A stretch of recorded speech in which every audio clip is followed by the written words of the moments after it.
Après les partiels, je relâche et je relâche tout. Et donc la fatigue, l'anxiété et tout ça. Et là, je commence à capter que c'est pas normal parce que mes partiels sont finis et je suis toujours stressée. Bonjour et bienvenue dans ce premier épisode de Médecin au micro. Aujourd'hui, on va parler de l'anxiété et de l'angoisse qu'on peut ressentir pendant les études et notamment pendant l'externat. C'est un sujet qui est à l'initiative de l'émission et aussi parce que je vois pas mal d'amis qui se sentent pas forcément bien autour de moi. Et je suis pas là aujourd'hui, on n'est pas là aujourd'hui pour donner une formule magique pour aller mieux avec des étapes et un protocole précis à suivre. Mais ça permet de donner un témoignage et de voir un petit peu à travers les yeux de notre invité comment traverser ces étapes et comment d'autres personnes ont pu s'en sortir. Je trouve que c'est important d'écouter des gens qui sont passés par là. Ça permet de se sentir moins seul et ça donne aussi des repères.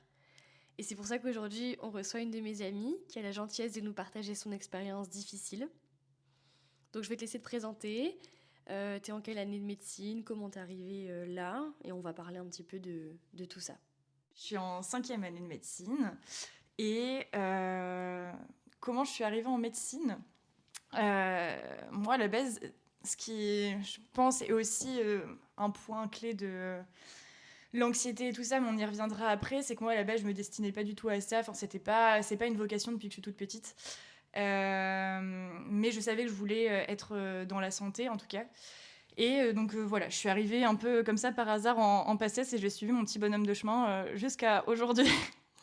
Donc voilà.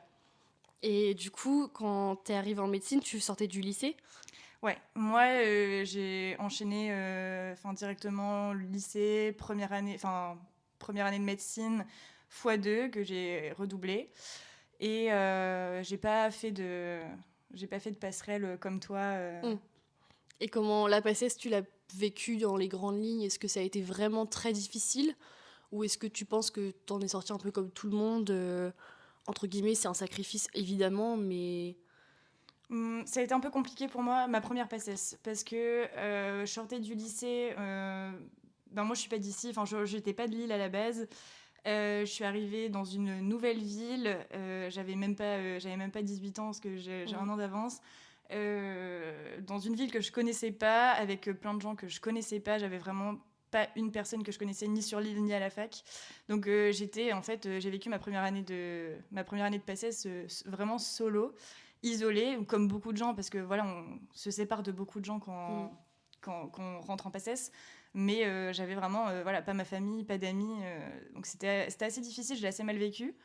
Et après, ma deuxième année, où comme je refaisais une année que j'avais déjà fait, il y avait quelque chose déjà de plus rassurant et tout ça. Et puis il y a eu le Covid aussi, qui, par chance, en fait, m'a ramené chez moi pendant assez longtemps. Et du coup, j'étais un peu moins seule. Et je pense que ça m'a aussi aidée à réussir. Mhm. D'où le fait aussi de... Voilà, une notion sur laquelle on reviendra après d'isolement et qui impacte les études et la réussite. Et tu disais que tu voulais aller dans la santé au départ. Ouais, Comment tu te retrouves en médecine? Parce que moi, je sais du coup que tu voulais faire kiné. ouais. Je me souviens plus si tu avais présenté le concours, même pas, de kiné. Non, même pas. Même pas. Non, même pas. En fait, quand j'étais au lycée, ouais, j'ai toujours voulu être kiné et après, je me suis un peu tournée vers d'autres choses parce que j'étais ouverte à plein de débouchés différentes. Et puis, bon, comme c'était mon rêve de toujours, je suis allée en PACES pour faire kiné. Et en fait, les études les matières qu'on voyait m'ont intéressée. Et puis, il y avait forcément toutes ces petites voix qui résonnaient dans ma tête de mes profs du lycée, puisque tu es une bonne élève, pourquoi tu veux faire kiné, pourquoi tu fais pas médecine et tout ça. Et j'ai quand même j'ai pas été influencée que par ça. J'ai adoré ce que je faisais en PACES et les débouchés que ça permettait. Donc voilà. Mais franchement, je saurais même pas expliquer le déclic qui m'a fait totalement laisser tomber la kiné. Mais je pense que c'est surtout les cours et les profs qui vendaient bien, qui vendaient bien leur métier, quoi. Et donc, deuxième, troisième année, comment tu les vis dans la globalité? Ça a été Euh, compliqué aussi à un moment. C'est compliqué parce que, encore une fois, tu dois tout refaire. Tu sors de PACES et tu dois sortir de ton isolement, qui a duré 2 ans. et tu te retrouves dans une masse d'étudiants et on te demande de te faire ta place, notamment au niveau des groupes d'inté, etc. Et voilà, t'es tout seul et d'un seul coup, on te demande de te faire beaucoup d'amis, parce qu'il y a un peu cette pression-là aussi à qui aura le plus d'amis. Enfin, voilà, je trouve que c'est un peu ça aussi, les groupes d'inté qui sera le mieux intégré. Toi, tu te sentais pressurisée un peu par ça? Ouais, je pense qu'il y a quand même cette pression-là, déjà, de trouver un groupe d'inté, de trouver ta place parmi cette masse d'étudiants qui passent en deuxième année. Et oui, non, je l'ai bien vécu au final, mais c'est vrai que c'est difficile de te faire ta place comme ça quand tu sors de rien et que tu dois aller vers le tout. Ouais, c'est deux contraires, enfin deux opposés hyper contrastés. C'est un gros contraste. Ouais. Mais non, je l'ai bien vécu parce que après, voilà, tu rencontres plein de gens qui ont les mêmes valeurs que toi, les mêmes, en règle générale en tout cas, et qui ont les mêmes projets de vie. Oui, t'es liée par tout ça aussi, quoi. Vraiment. Ouais. Donc non, ma deuxième, troisième année, je les ai vraiment bien vécues. Et puis c'est aussi, tu sors de 2 années de sacrifice et là, tu peux vraiment vivre ta vie, créer des projets. Et ça fait vraiment du bien. Et après, c'est quand tu arrives en externat qu'on te remet le coup près, quoi. Et alors ? Comment ça se passe du coup ? Parce qu'il y a des gens, par exemple, pendant l'été, ils vont préparer l'externat, tu sais. Moi, j'ai des copines qui avaient fait des collèges avant en août, quoi. Qui, carrément, mi-août, un peu comme la pré-rentrée de la PACES, étaient déjà sur leur collège, quoi. Ouais. Est-ce que toi, t'es arrivé comme ça ? T'as profité de l'été jusqu'au bout et genre le jour de la rentrée facultaire, tu t'es dit, bon, bah là, j'y vais ? Ou comment t'as recommencé dans... La rentrée facultaire, j'étais encore en vacances. Ok, bon, bah... Du coup, ça va. Donc, je crois que je suis restée dans le déni. Assez longtemps. Je me suis vraiment mise à bosser en octobre. Donc, et la rentrée facultaire, elle était peut-être 2 semaines avant, même 3 semaines avant. Donc, voilà. Mais en vrai, l'été avant l'externat est super long. Donc, je pense que tu as quand même le temps de bien profiter. Et en fait, quand je suis arrivée vraiment pendant les cours et à l'externat, j'étais contente de enfin me remettre au cours et de récupérer un rythme parce que j'estimais que j'avais bien révisé. Enfin, non, pas du tout, justement. J'avais bien profité, je m'étais bien reposée et tout ça, et que là, j'étais contente de réviser, d'apprendre de nouvelles choses et de découvrir un nouvel univers. Donc, le début de mon externat s'est fait dans la joie et la bonne humeur, pleine de motivation, pleine d'entrain, pleine d'ambition.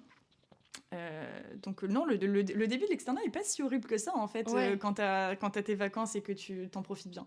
Ouais, t'es encore tout frais, c'est la rentrée, quoi. Ah bah c'est ça. C'est comme, voilà, t'as ta trousse avec tous les stylos neufs. T'es trop pressée d'utiliser tes surligneurs de toutes les variantes de rose, quoi. Ouais. Toutes les nuances.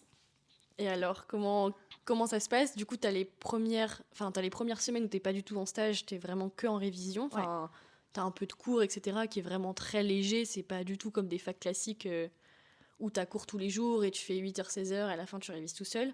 Exact. T'arrives à t'organiser, t'arrives à trouver un peu ta méthode, ou tu te laisses faire, c'est pas stressant, ou tu commences à te dire, bon, bah, ça devient un petit peu challengeant quand même. Ben moi, j'avais quand même un peu réfléchi. J'avais pas révisé pendant les vacances, parce que j'estimais que voilà, j'allais avoir quand même 3 ans intenses. Donc, j'avais pas révisé. Par contre, j'avais quand même réfléchi à comment je voulais m'organiser, ce que je voulais faire, comment j'allais réviser. En fait, je suis pas du tout allée en freestyle. Bien sûr, je suis arrivée du coup un peu en retard, mais j'étais tout de suite dedans et je savais où j'allais. Et pour le coup, j'ai eu la chance de trouver ma méthode de travail assez rapidement. Enfin, même je suis arrivée avec une méthode de travail qui a marché tout de suite pour moi et que j'utilise encore aujourd'hui. Donc, pour le coup, non, j'étais pas du tout perdue. Je sais qu'il y a plein de gens pour qui, justement, c'est difficile de trouver un peu ses marques au début de l'externat. Moi, j'ai eu la chance que ce soit pas le cas. Ouais, t'étais sur un super bon démarrage au final. Ouais. Justement. Voilà, ça donnait pas suite à tout ça au final. Ben non, ce qui fait que tu digères encore moins ce qui se passe, parce que pour toi au début, moi je me disais, bon bah c'est bon.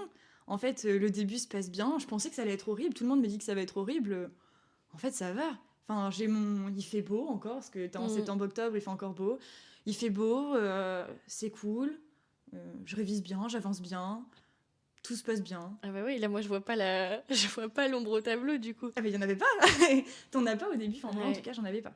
Et alors, qu'est-ce qui fait qu'à un moment, ça va un peu moins bien? Est-ce que c'est hyper progressif, insidieux? Ouais. Ouais. Pour moi, ça a été insidieux, en fait. Et ça se traduit par quoi? Enfin, a posteriori, est-ce que tu arrives à revoir les signes avant-coureurs ou est-ce que tu Alors, sentais juste un mal-être en fait s'installer? moi, les signes avant-coureurs, ça a été physique. Je me suis pas rendu compte tout de suite que j'allais pas bien. Ok. J'ai commencé à avoir des symptômes d'anxiété. Enfin, ce que je savais pas que c'était de l'anxiété au début. Ouais. Mais je commençais à vraiment me sentir fatiguée. Et pourtant, on n'était que. J'ai une date précise. Hein, tout a commencé Enfin, tout a commencé. Parce que je sais, enfin, voilà, moi, il y a eu des éléments déclencheurs dans ma vie qui ont fait que ça a été. J'ai dit que c'était progressif, mais il y a quand même eu un événement un qui événement, t'a un ouais. petit peu... Et donc, vraiment, fin octobre, début novembre, où je sens que je commence à me sentir fatiguée, alors que ça fait un mois et demi que je révise, donc un peu bizarre. Et puis j'ai souvent mal au ventre, et moi, j'avais une boule dans la gorge en permanence. Ouais. Donc, tu vas en cours, enfin, tu vas à la fac, ou t'es chez toi pour bosser, et tu sens que t'as ce truc-là qui est bloqué dans la gorge? Ouais, j'ai du mal à respirer, j'ai des palpitations. Comme une sensation de stress quand tu te présentes à un examen et que t'es un petit peu stressé et tout. Moi, c'était ça, mais en permanence. En permanence, tout le temps. Ouais. Et comment tu réagis face à ça? Tu te sens pas très bien? Ouais, tu te demandes ce qui se passe. Ouais. Ouais, t'es là en mode waouh, pourquoi je suis stressée? Et moi, j'étais dans ma tête, pourquoi je suis stressée? Tout se passe bien dans ma vie. Ok, ouais. Toi, ton cerveau, il a pas entendu ça, Non. quoi. Non. J'étais là en mode tout va bien, j'avance bien dans mes cours, je suis contente. J'ai passé un bête d'été, il y avait encore des répercussions de mon été. Enfin voilà, je parlais encore à mes copines, de mes copines d'été. Enfin voilà, t'as encore tout ce qui te raccroche un peu à ça. Tout allait bien, je comprenais pas et je cherchais. Je me disais, merde, qu'est-ce qui va pas? Pourquoi je ressens ça? Et tu faisais des choses autour de ça, de ton travail? Tu sortais, tu voyais des gens à l'extérieur, tu faisais des trucs... Ouais, moi je faisais beaucoup de sport. Enfin, j'en fais toujours, mais je faisais beaucoup de sport. Je bossais de chez moi. Je bossais pas à la BU, j'aimais pas ça. Mais j'allais en ED, donc je voyais des gens. Et puis, je rentrais chez moi le week-end, donc je voyais ma famille. Je voyais encore mes amis. Je parlais un peu à tout le monde, même par message et tout. J'étais encore en contact avec plein de gens. Ouais, avec l'extérieur. Ouais, exactement. Donc, ok. Donc c'est vraiment, en fait, ouais, t'as pas pu le prévoir, non. Ni même l'anticiper, ni même faire la prévention, entre guillemets, de dire attention, faut que je me ménage, parce que tu savais même pas ce que c'était. Non, ouais. Et en plus, tu pouvais même pas le voir, parce que tu révisais normalement, t'avais une vie quand même relativement normale au final. Exactement. Mais je stressais d'être stressée. Ouais, c'est ça que tu m'avais dit. Ouais. Je comprenais pas pourquoi j'étais stressée et ça me stressait. Ok. Et toi, tu te dis pas à un moment, je pense que vraiment les cours commencent à vraiment avoir une répercussion physique sur moi. Et tu te dis pas, c'est les cours. T'arrives pas avec cette conclusion-là, à ce moment-là, où tu le sais, mais c'est encore... Non, parce qu'au début, c'était pas les cours. En fait, avec du recul, je sais que c'était les événements de ma vie perso qui impactaient, qui entraînaient ces symptômes-là. Et c'est après, c'était un engrenage qui a fait que ça a eu des répercussions sur les cours, et les cours m'ont achevé, m'ont terminé. Ouais. Mais à l'origine, c'était pas les cours qui m'ont rendue anxieuse. C'est à la suite de ces événements-là que les cours ont fini par me rendre anxieuse. Mais... Et donc, il y a un moment après où tu te dis, ok, j'ai un syndrome anxio-dépressif. Comment tu arrives à ce terme-là ou à cette conclusion-là? Combien de temps? Longtemps. Beaucoup trop longtemps. Donc là, tu dis, c'est arrivé vers octobre-novembre, t'as dit. Ouais, les premiers signes de fin octobre. Vraiment, je pense que si on veut mettre une date, c'est genre 29 octobre. Ok. Donc le 29 octobre, tu sens tes palpitations, tu te sens pas bien, mais voilà, caractéristiquement parlant, tu sais pas trop d'où ça vient, tu te dis en ce moment j'ai des trucs difficiles dans ma vie. Et donc le temps passe. Et donc après, est-ce que ça prend plus de place? Est-ce que tu arrives à travailler toujours aussi bien? Alors, ça prend de plus en plus de place. Jusqu'à ce que... Donc après, il y a les vacances de Noël, donc t'es un peu avec ta famille et tout se passe bien. Et après, moi, ça commence vraiment en janvier, où tu dois, après les vacances de Noël, t'enchaînes direct avec les partiels, donc tu profites pas vraiment de tes vacances de Noël, donc tu te reposes pas. Donc je pense que la fatigue accumulée a un peu catalysé tout ça. Et du coup, après les partiels, je relâche et je relâche tout. Et donc la fatigue, l'anxiété et tout ça. Et là, je commence à capter que c'est pas normal parce que mes partiels sont finis et je suis toujours stressée. Ah ouais. Et la boule gorge, part elle est pas partie. et elle grossit. Et je comprends pas ce qui se passe. Et après, tu dois te remettre à bosser. Et là, j'y arrive plus. J'arrive plus à bosser. Parce que quand je révise, il y a plein de trucs qui se passent dans ma tête, mais pas mes cours. Mes cours ne rentrent pas, j'arrive pas à réviser, j'arrive pas à être concentrée. Et je suis en boucle sur l'anxiété. Enfin, c'est l'anxiété qui te met des pensées dans ta tête. Et tu t'es concentré sur ça et tu peux plus te concentrer sur rien d'autre. Et là, j'arrive plus à bosser. Mais je culpabilise pas pour ça. Parce que je suis trop stressée par ce qui m'arrive. Et en fait, je comprends pas d'où ça sort. En fait, j'en suis toujours là. Ça fait 3 mois que ça dure. Et je comprends toujours pas pourquoi je suis stressée et pourquoi je suis anxieuse et ce qui m'arrive. Et j'arrive plus à bosser. Et après, il y a la deuxième phase. L'épisode 2. Et alors ? La dépression. Ouais. Et là, du coup, je me laisse un peu abattre par... je me dis, si j'arrive pas à lutter contre ces sentiments de stress, je vais pas lutter. Ouais. Et là, je passe des journées dans mon lit à pleurer et à en vouloir à la médecine parce que je me dis que c'est à cause de ça que j'arrive pas à gérer les événements de ma vie à côté parce que mes études me laissent pas le temps de digérer ce qui m'arrive. En fait, toi, t'avais des événements dans ta vie qui étaient difficiles. Ouais. Et la médecine te demande tellement, ou tu es tellement prise par ça, parce qu'il faut garder le rythme, il faut continuer à bosser, il faut pas... Il y a les classements, etc. Et ça te demande tellement que du coup, t'as pas le temps de processer ce qui t'arrive dans ta vie perso. Exactement. Ok. C'est exactement ça. En fait, t'es stressé, mais tu comprends pas pourquoi, et tu te dis, mais tout se passe bien, mes études vont bien. Et en fait, ouais, c'est bien si tes études vont bien, mais il n'y a pas que ça. Et donc, du coup, ça aurait été un premier élément déclencheur, à me dire que, en fait, mon état d'esprit et mon bien-être ne se résument pas à comment je suis dans mes études et comment j'avance dans mes cours. Et déjà, ça, c'est un premier élément déclencheur que j'ai pas vu. Que t'as pas vu, ouais. Et oui, et après, du coup, oui, les études te prennent tellement de temps que t'as pas le temps de digérer ce qui t'arrive. Et tu mets, enfin moi en tout cas, j'ai mis de côté ma vie perso et mes émotions, les émotions de ma vie perso. Enfouies, entre parenthèses. Ouais. Parce que médecine, faut rester concentré. T'as tellement de trucs à faire. Tu dois gérer tes révisions perso, tes ED, tes confs. T'as pas le temps. T'as pas le temps de réfléchir à ce qui va pas. Donc toi, ton facteur de... ton paramètre qui disait je vais bien ou je vais pas bien, c'était tes études. Ouais. Et le reste, alors que normalement, c'est l'inverse. Exactement. T'es censé quand même processer les trucs de ta vie, et les études, c'est en plus pour construire une carrière plus tard et pour pouvoir, entre guillemets, manger. Mais c'est pas censé être ton facteur qui définit comment tu dois te sentir et comment tu te sens. Ouais, c'est ça. Et du coup, moi, j'étais pas du tout dans cette optique-là. Et donc, à la fin, après mes partiels, là où j'entame ma phase de dépression, c'est si j'arrive pas à gérer mes émotions, les émotions de ma vie perso, tant pis, je laisse tomber. Et là, j'arrivais plus. Du coup, en fait, au départ, j'arrivais pas à gérer les émotions de mes émotions. Et après, du coup, j'ai pas réussi à gérer la médecine. Et du coup, j'ai laissé tomber les deux. Ouais. Et là, dépression, donc du coup, t'as plus le goût à rien et tu fais plus rien. Je passais mes journées dans mon lit à pleurer. Et donc, il y a des moments où tu te disais, mais c'est la catastrophe, je travaille pas. Non. T'étais tellement paralysée par tout ça que ça te traversait plus l'esprit. C'est exactement ça, c'est de la paralysie. J'arrivais plus. J'avais la force de rien. Et en fait, la seule énergie que j'avais, c'était de me demander pourquoi qu'est-ce qui m'arrivait. Et en fait, vraiment, j'arrivais pas à comprendre.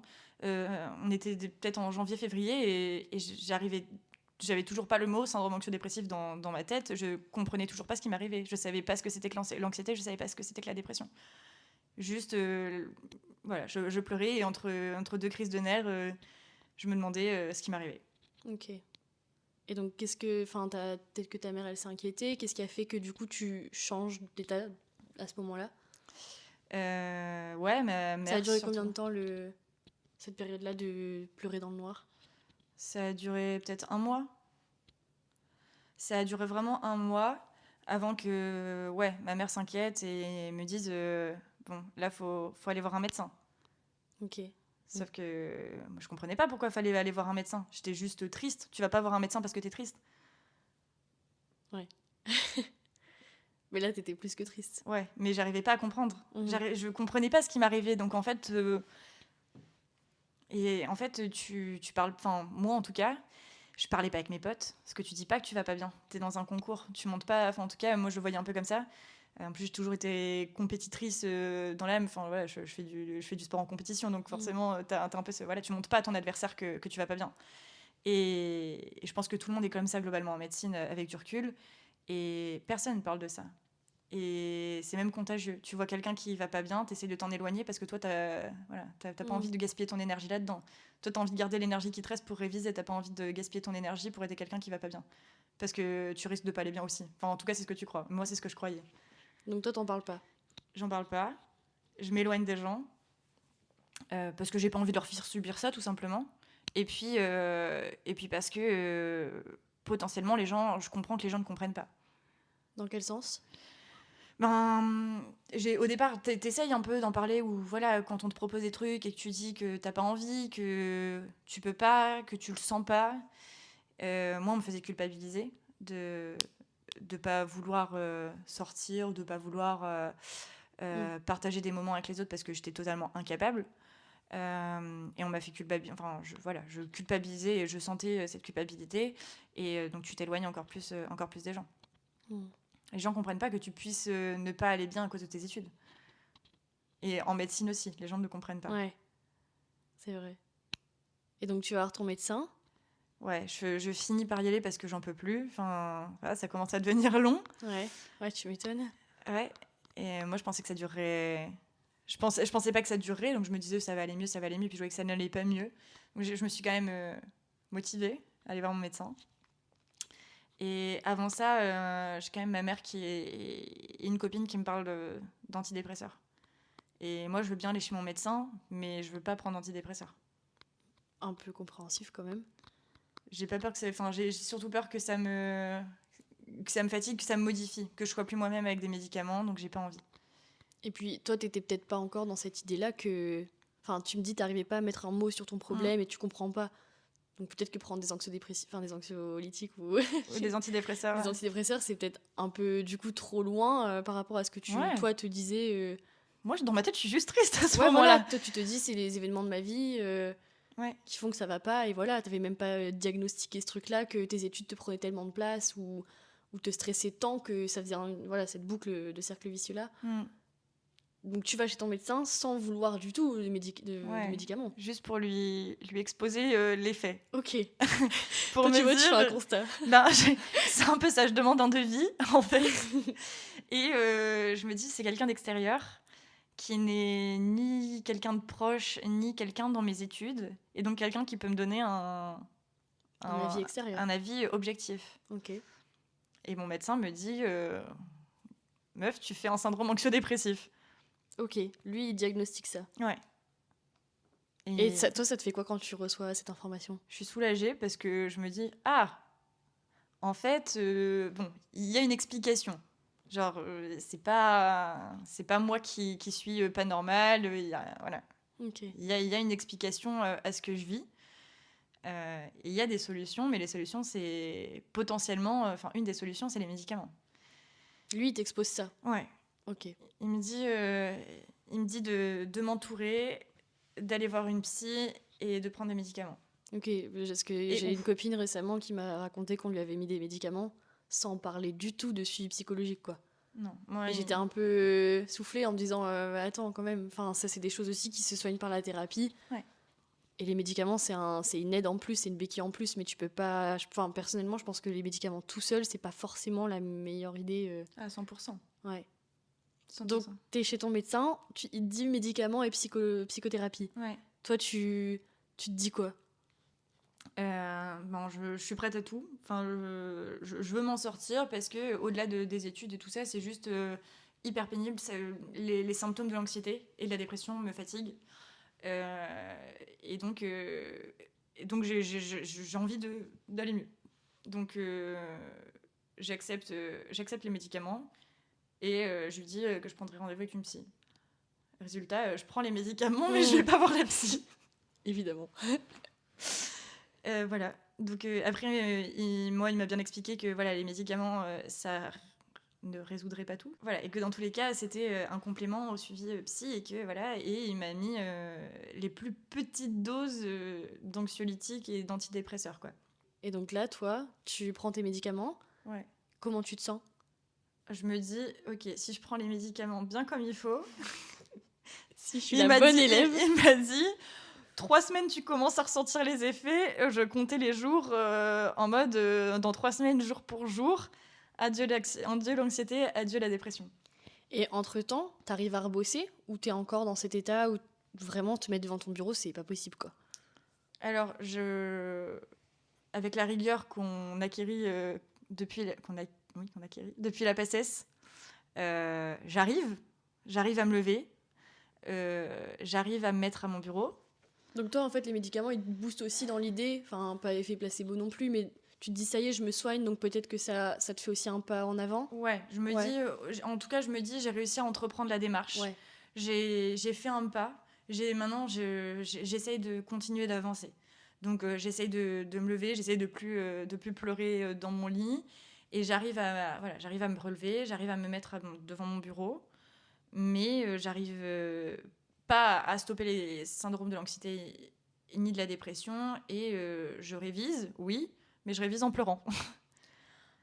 Ah ouais. Donc, j'y arrive. Mais et le truc, c'est que j'en voulais même pas à mes études. C'est-à-dire que j'étais contente de me mettre à mon bureau et j'étais en colère contre les émotions que je ressentais parce qu'elles m'empêchaient de m'adonner à mes révisions qui, en soi, n'étaient pas un problème, que j'avais envie de faire, en fait.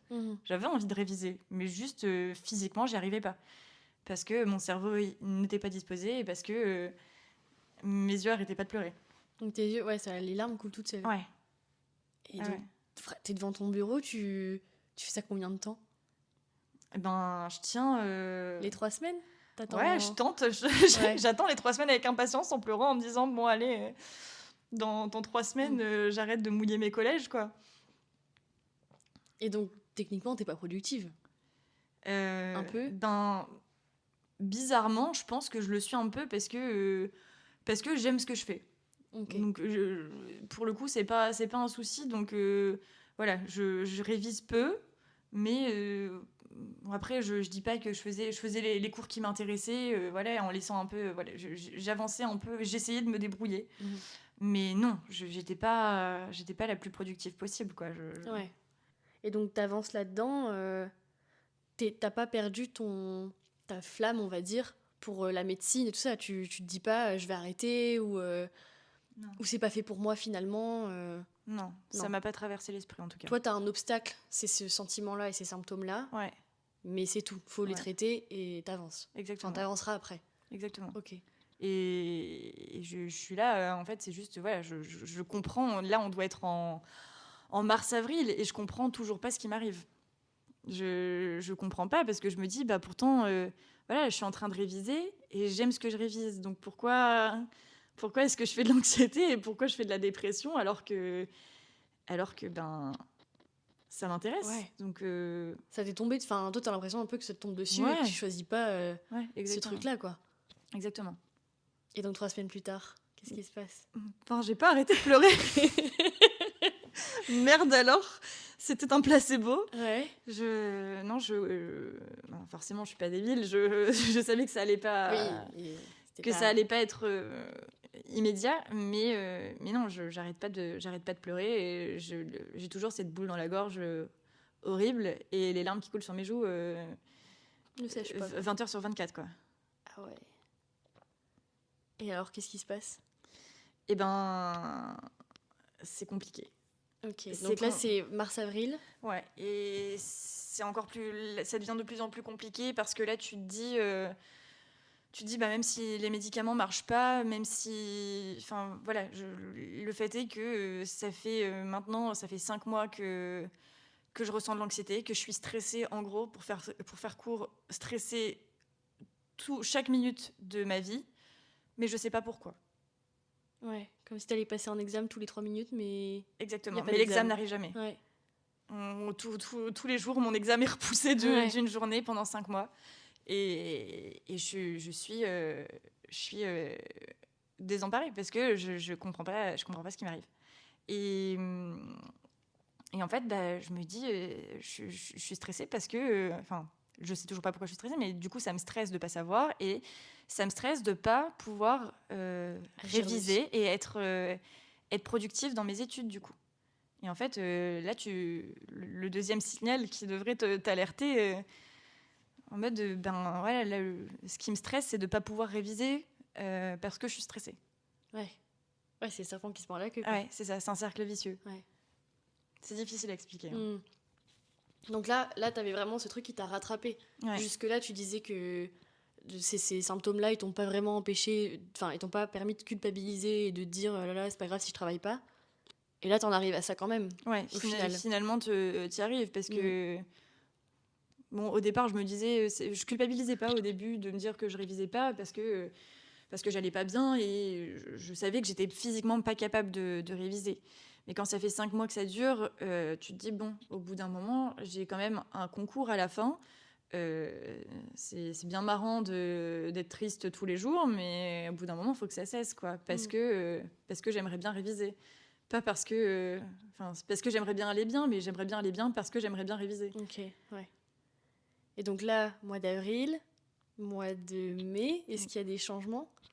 Bah, y a les partiels qui arrivent, mais alors c'est le cadet de mes soucis. 2 semaines avant les partiels, j'ai encore un événement perso qui me met au fond du trou. Je révise pas pendant quasiment les 2 semaines avant mes partiels.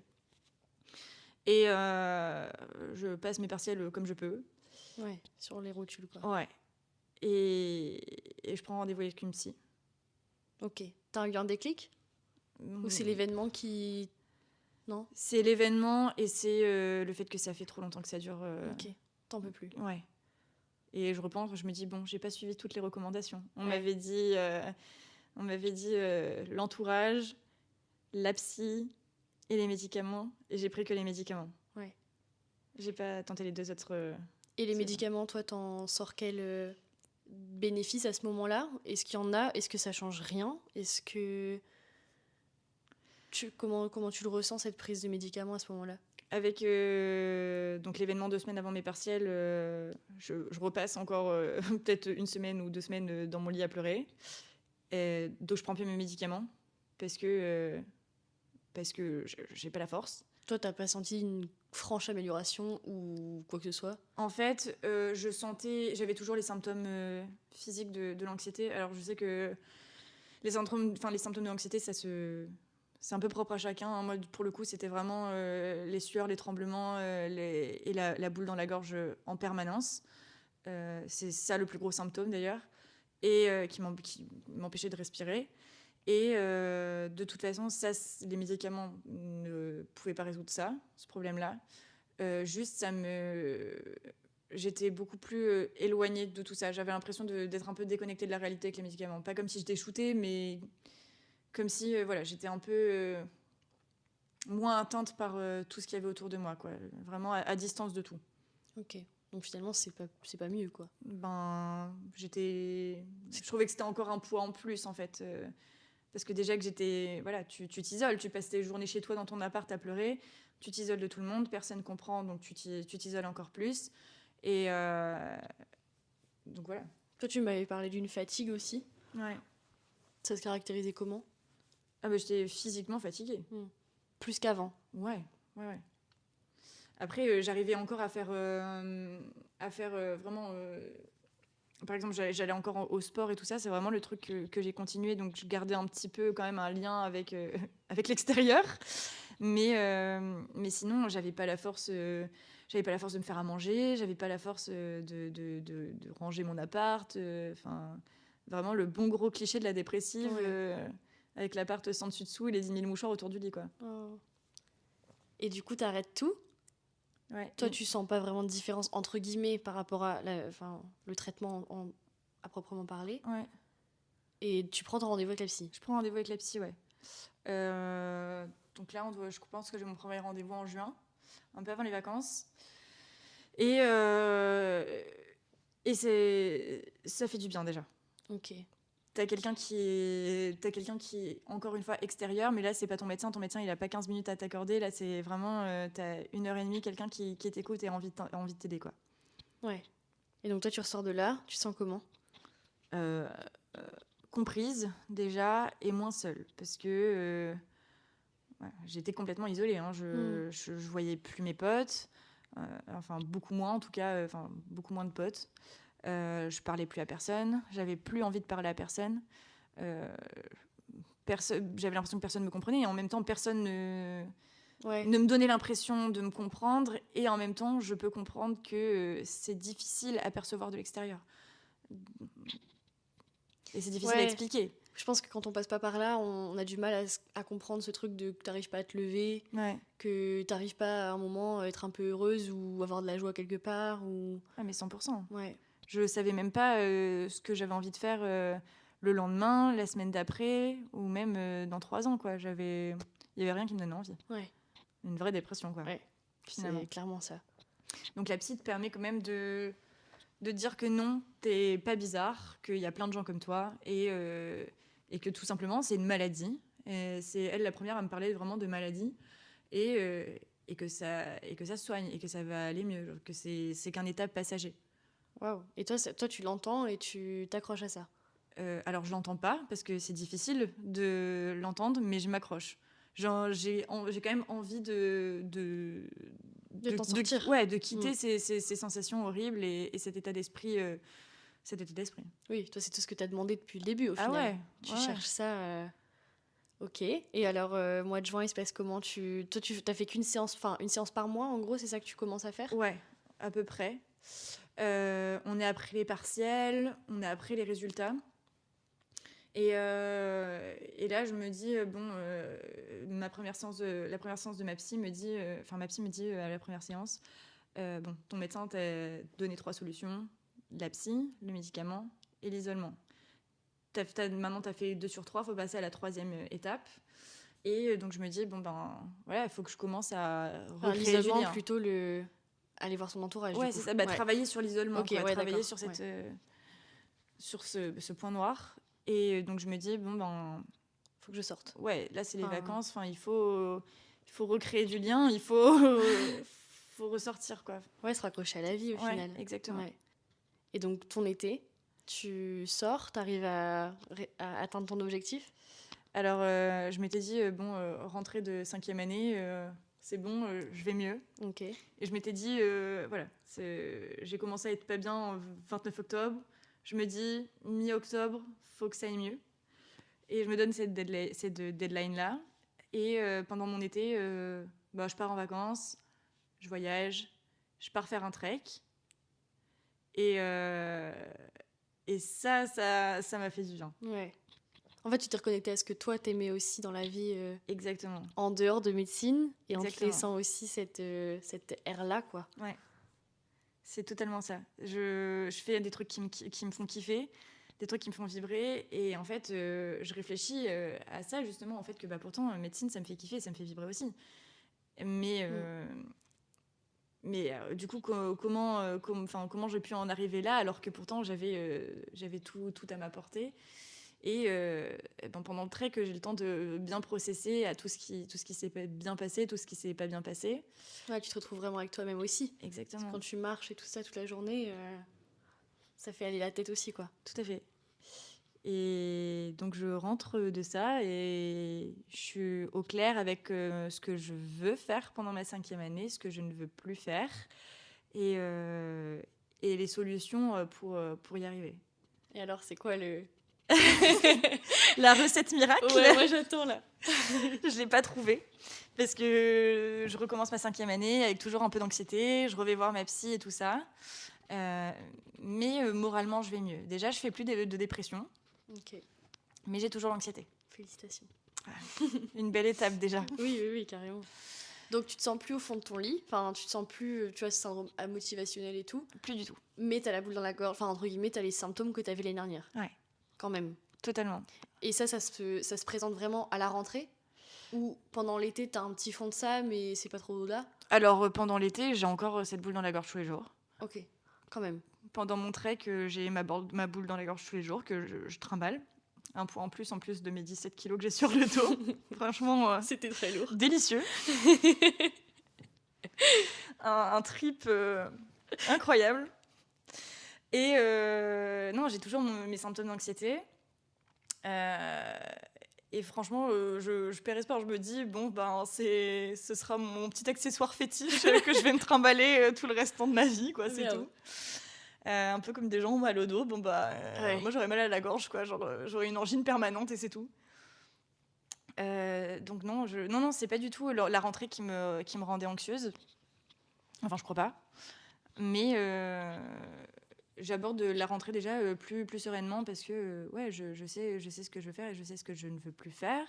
Et donc, je sais que déjà, m'isoler, ça va pas le faire. Ok. Donc toi, t'es quand même encore dans cette, cette proactivité de dire faut que je m'en sorte et enfin entre guillemets, même si tu dis que tu t'avoues un peu vaincu, faut qu'un jour ça parte quoi, cette boule dans la gorge. Ah ouais, non mais j'en ai Ouais. trop marre. T'imagines une angine tous les jours, toi? Ah ouais, non, j'imagine pas. J'imagine vraiment pas. Ah non, franchement, j'ai plus envie. J'ai plus envie de ressentir ça et tout. J'ai envie d'être sereine, en fait, totalement. Ouais, d'avancer dans la vie comme Exactement. tout le monde le ferait quoi. Entre guillemets, tout le monde. Ouais. Et donc, moi, j'avais encore mon stage du T4 sur la fin août et un peu avant la rentrée, en début septembre. Et je me rends compte que quand je suis en stage, j'ai pas d'anxiété. Ok. Donc t'es à ta place. Ouais. Donc ça, c'est un bon signe. Et je me dis, en fait, c'est quand même fou. C'est quand même fou que... Ouais. Que j'arrive à... En fait, elle est pas permanente, cette sensation d'anxiété. Elle est... Donc là, t'as une lueur d'espoir. Ouais. Enfin, tu vois ta porte de sortie, mais il y a une lumière, quoi. Ouais. Si on parle comme Non, ça. mais c'est vrai. Et forcément, moi, j'en parle pas. Je parle pas de ce qui m'arrive en stage, enfin, de ce qui m'arrive de non-syndrome anxio-dépressif en stage et tout ça. Mais je demande aux internes de me parler de la vie d'interne, de l'externat, des conseils, quoi. Et le partage d'expérience me fait du bien parce que tu te rends compte que... Il y a une vie après. Ouais, mais c'est même pas ça. C'est que, en fait, c'est normal d'être stressé pendant l'externat et tout ça, mais qu'en fait, tout le monde ne l'est pas. Et que t'es pas obligé de vivre mal ton externat. Et donc, mon stage, là, ce déclic-là. Je suis bien dans mon stage. J'obtiens des réponses aux questions que je me posais. Et là, je me dis, bon, on est sur la bonne voie. J'ai de l'espoir. Ok. Donc ce stage est un peu ton pivot. Ouais. Les autres stages avant, t'étais pas bien? Si. J'ai toujours eu des bonnes expériences de stage et je sais pas si c'est parce que je suis toujours tombée dans des bons stages avec des bons internes principalement, ou alors si c'est parce que j'ai cherché à voir les belles choses dans les gens que je croisais en stage. Mais j'ai toujours eu des bons stages et j'ai jamais ressenti une once d'anxiété en stage, justement. Ok. Et donc, après ce stage, t'en as fini avec tout ça? Alors, non. Non, ça revient. C'est une longue histoire, mais nous ne sommes pas encore en octobre. Oui, donc t'as encore le temps. J'ai mon espoir. Et non, mais c'est juste que je suis dans une meilleure optique. Et je me dis, bon, maintenant j'ai les clés en main. j'ai analysé. Et qu'est-ce que tu as analysé? C'est quoi que tu as sorti comme conclusion pendant ce trek? C'est ça, c'est pendant le trek. Ouais, c'est principalement pendant le trek. Qu'est-ce que j'ai analysé? Ça remonte à tellement loin. Après, est-ce que c'est pas juste ça aussi? Enfin, il y a peut-être pas forcément des conclusions hyper précises que tu sauras ressortir, Ouais. mais c'est ce moment où tu t'es retrouvée avec toi-même aussi. Ouais. Peut-être En fait, je me suis dit qu'il y avait vraiment 2 choses distinctes. Il y a la médecine, que j'adore, et il y a ma vie aussi à côté, et que ma vie n'est pas la médecine, et que la médecine n'est pas ma vie non plus. Et que j'ai aussi... je me suis dit qu'il fallait que je m'écoute, parce que c'est vraiment le problème, c'était le problème initial, en fait. Je me suis pas écoutée, je me suis dit, mais le problème initial, c'est pourquoi est-ce que je vais pas bien? Je vais bien, mes études se passent bien.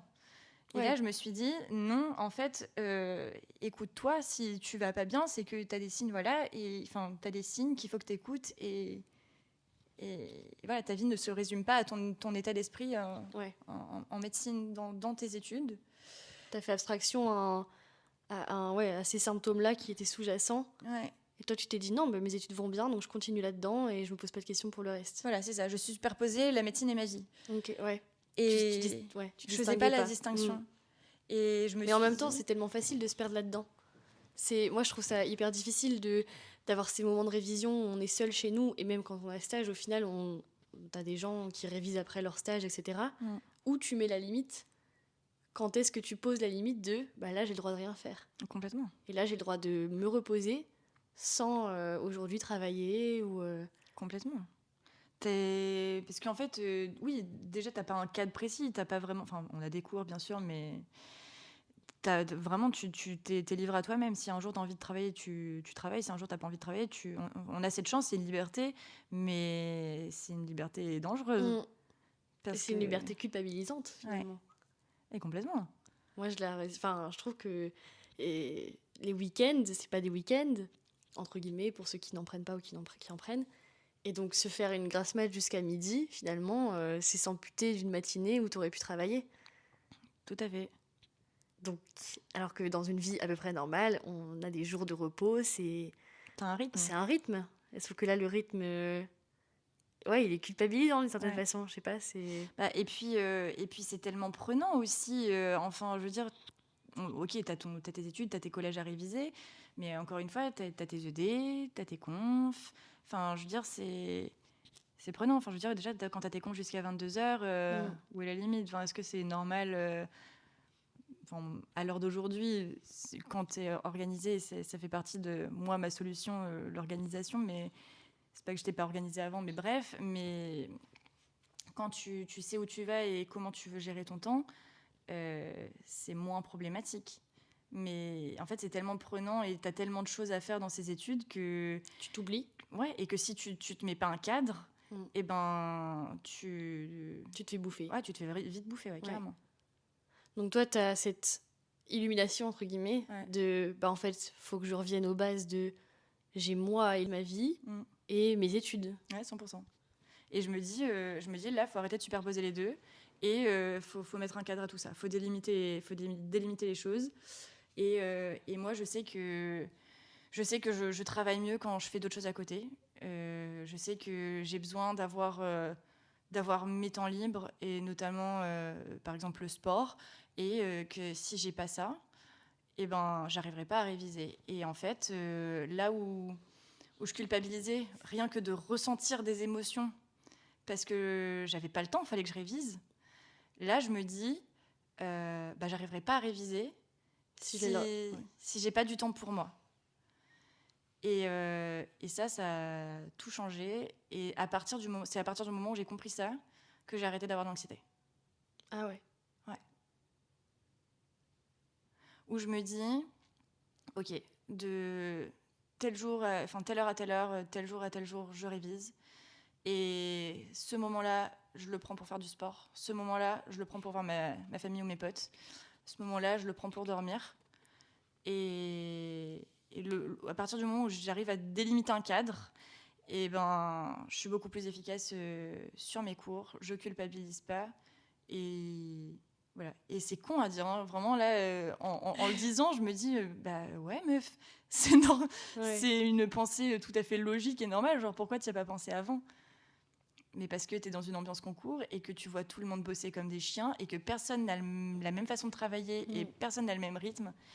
Et que quand toi, tu bosses pas et que tu vois tout le monde sur Insta en train de bosser comme des malades leur collège ou de pas se prendre de moments de répit parce qu'ils sont déjà à 6 heures en train de bosser chez eux ou des trucs comme ça, ben, tu te dis... Tu culpabilises. Ouais, Enfin, tu te remets dans ce truc-là. Oh mon Dieu, faut que je bosse, quoi. exactement. Sauf qu'en fait, je me dis, bah ouais, ok, peut-être que... Maintenant, je me dis, bah, peut-être qu'elle elle bosse de 6 heures à 23 heures.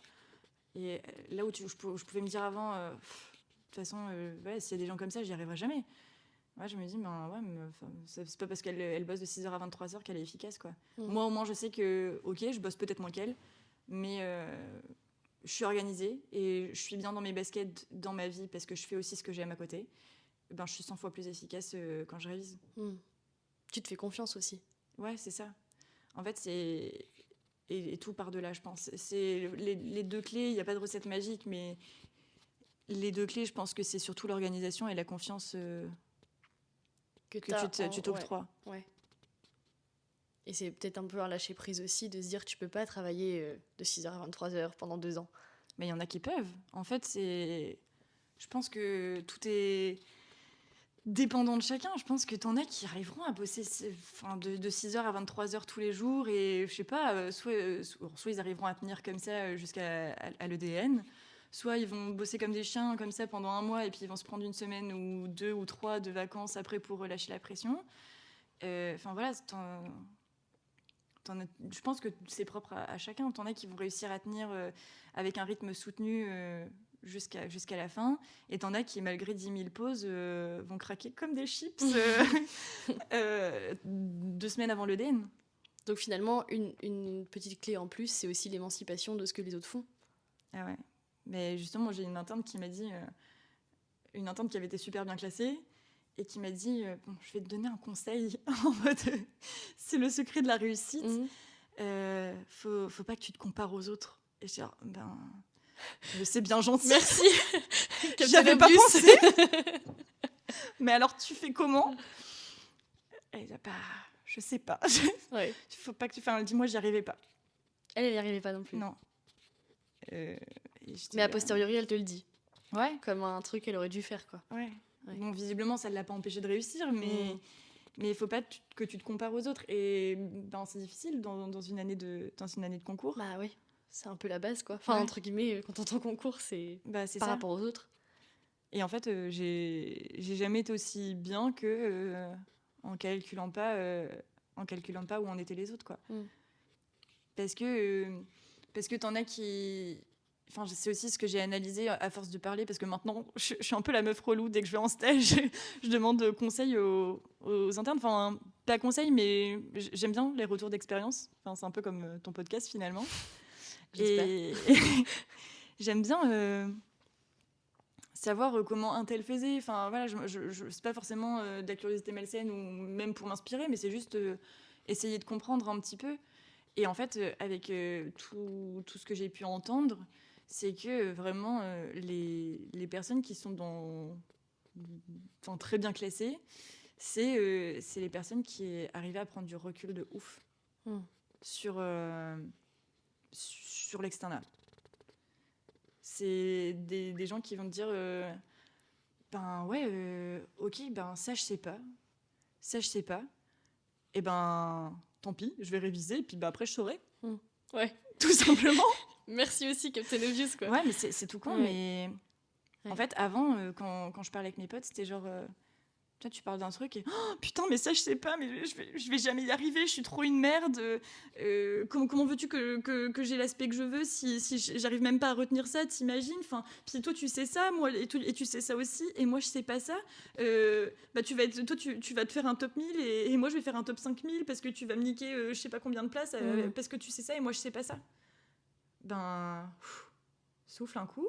Va ouvrir ton livre. Ouais, en fait, là, le temps que tu perds à paniquer comme ça, et ben voilà, tu prends ton bouquin, tu potasses et ça va bien se passer. Et est-ce que le 29 octobre, la boule, elle est partie? Ouais. Elle est partie progressivement. Alors, je dis pas que je vais totalement bien et que voilà, ça m'arrive d'avoir certaines journées où je fais de l'anxiété ou d'avoir certaines journées où je suis hyper stressée parce que c'est normal d'être stressée. Si t'es pas stressée, c'est que ça te tient pas à cœur, je pense. Mais, mais oui, non, j'ai plus cette boule en permanence qui était le signe que je maîtrisais rien et je me laissais totalement aller par mes émotions. Et tu penses que c'est la conséquence de ce dont par quoi t'es passé du coup? Est-ce que t'as dû passer par tous ces états-là, de toucher le fond, de du coup te rattraper, te raccrocher à la vie, et du coup de passer par tous ces états de réflexion qui t'ont amené à que ça aille mieux? Ou est-ce que tu penses que t'aurais pu skipper des étapes et... Bah, j'aurais bien aimé pas avoir à faire tout ça, quoi. J'ai quand même perdu un bon semestre et demi. Enfin voilà, mine de rien, c'est pas des... Voilà, encore, si on parle en termes de productivité, c'est pas des périodes où j'ai rentabilisé mes études. Et, enfin voilà. Mais... et c'était vraiment pas des moments cool à vivre. Mais... et je pense qu'en fait, juste en parlant avec les gens qui sont passés par là et qui ont un recul sur la situation, que tu peux essayer de relativiser. Et c'est ça aussi, quand je parle d'être bien entouré, c'est pas forcément au niveau de tes potes qui vivent la même chose que toi, c'est de pas avoir peur de parler à ceux qui sont passés par là, ou même, je sais pas, tes profs, tes parents, ta psy. Tu la vois encore, la psy? Ouais, mais on parle plus de médecine. Ouais. On parle plus de mes études et voilà, c'est très cool, mais j'ai plus besoin de lui parler de ça. Ou alors je lui en parle encore parce que c'est normal d'être stressée et que voilà, mais non, j'ai plus besoin de l'avoir pour le syndrome anxio-dépressif. Ouais. C'est quoi les conclusions de tout ça pour toi? C'est vraiment le message de fin, c'est prendre du recul sur sur la finalité de la chose. Je pense qu'on entend déjà beaucoup trop de banalités, voilà, en mode bah, peu importe l'aspect que tu feras, tu t'épanouiras. Ou alors souris, même si tu finis 9000, tu seras quand même médecin. Enfin, ça, c'est un peu des phrases bateau que t'entends et qui te font pas vraiment prendre du recul. Mais vraiment, de pas paniquer face à tout ce que tu peux entendre ou voir de ton entourage, justement. Et c'est là qu'on en revient à l'entourage et à l'isolement. C'est que...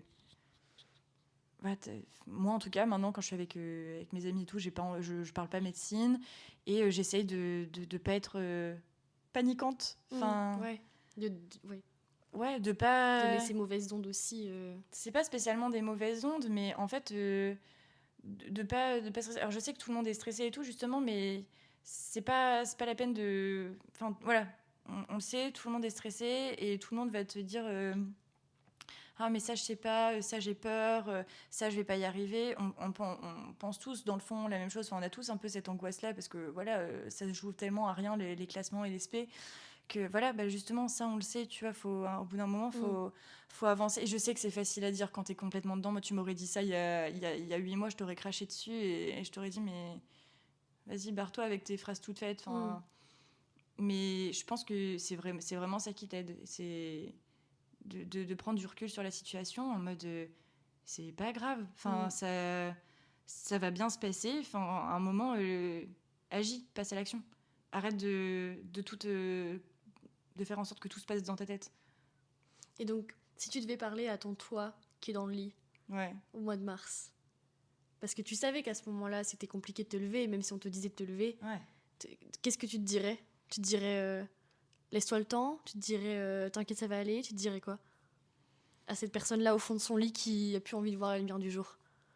Je me dirais tu sais que ça peut être cool, tu sais que là tu broies du noir, tu crois que rien va aller, qu'il y a que de la merde qui t'attend, mais en vrai tu peux transformer ça de manière cool. Genre, l'externat, ça peut être fou. Enfin, ça peut être trop bien.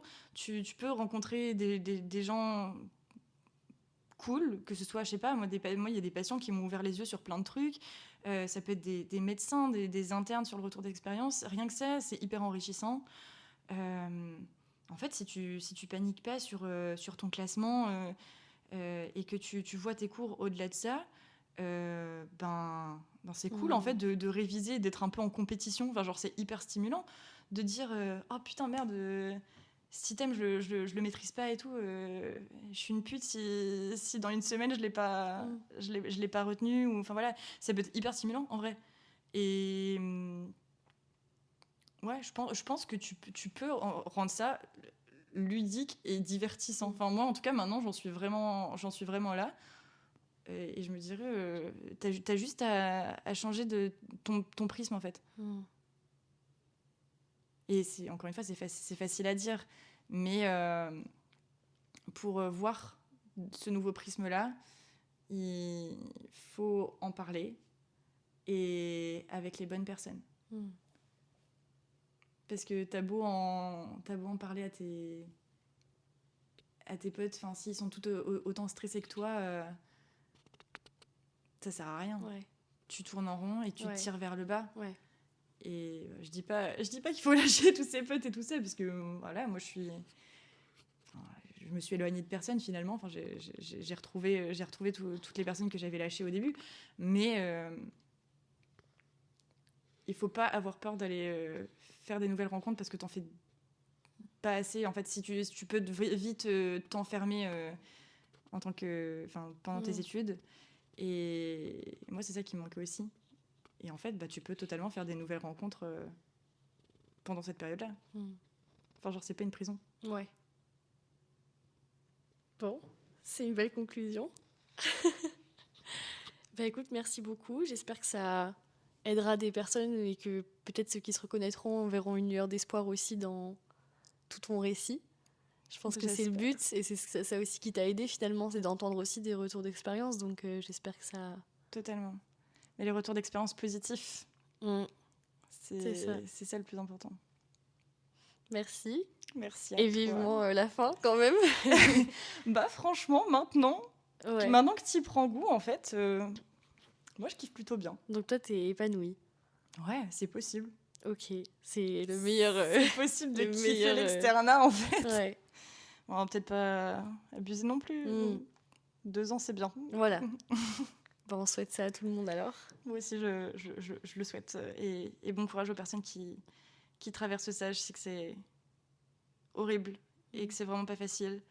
Mais il y a une lueur d'espoir au bout du chemin, aussi sinueux qu'il soit.